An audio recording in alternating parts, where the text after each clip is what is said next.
All right, sixth grade science. So this is what you are responsible for completing during your second day of independent learning this week.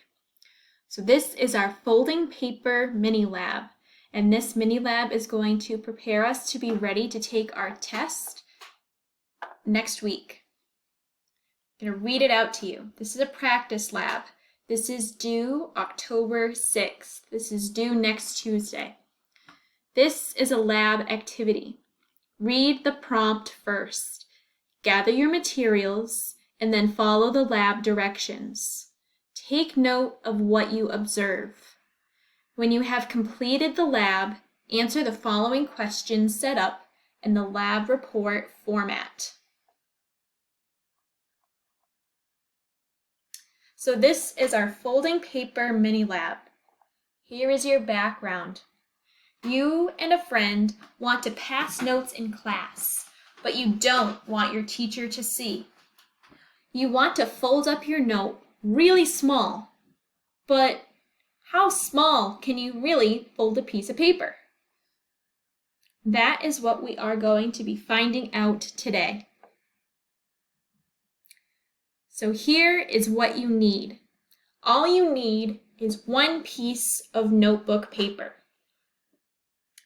Now let's talk about our procedure. What are we going to do? We are going to take that piece of notebook paper and fold it in half. That's going to be fold 1. Fold the paper in half again. That is fold 2. Fold the paper in half again until the paper cannot be folded in half anymore. Keep counting how many times you can fold the paper in half. Keep track in the box provided below.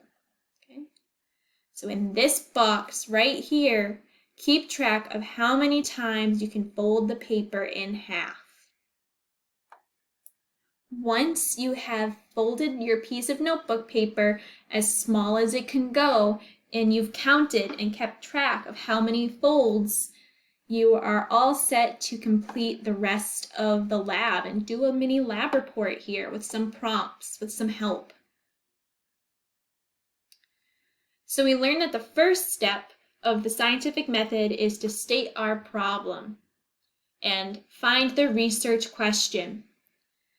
Now, these two responses can be found in that first paragraph.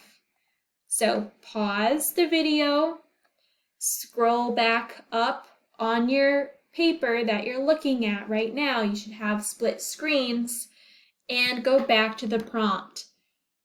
What is the problem and what is the question? You can always rewind the video as well. Background information.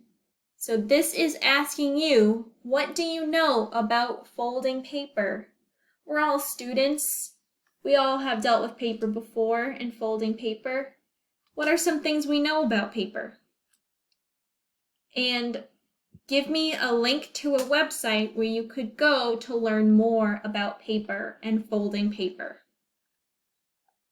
So pause the video, go ahead and do that, write down your answers, and then come back. Now we move on to the hypothesis. So what is your hypothesis? I want you to highlight your independent variable and underline your dependent variable. So we have our hypothesis set up already for us with that if and then. So we have to think, what are we going to do and what is our result going to be? We're going to highlight our independent variable and underline our dependent variable. Feel free to go back in your notes and refer to another video where I talk about independent and dependent variables. Right. The next step of the scientific method is figuring out what materials we need and what steps we need to take to complete the experiment. So we're going to go back up to our list at the top of this document, and it has the materials and the steps needed to complete the experiment. Right? So make sure if you added some steps or maybe you didn't quite follow it the way you were supposed to, you make those changes and you let us know what did you really use and how did you really do the experiment. Data. So all you need to do, you already collected your data. You just need to copy and paste the box with your count of how many times you folded the paper.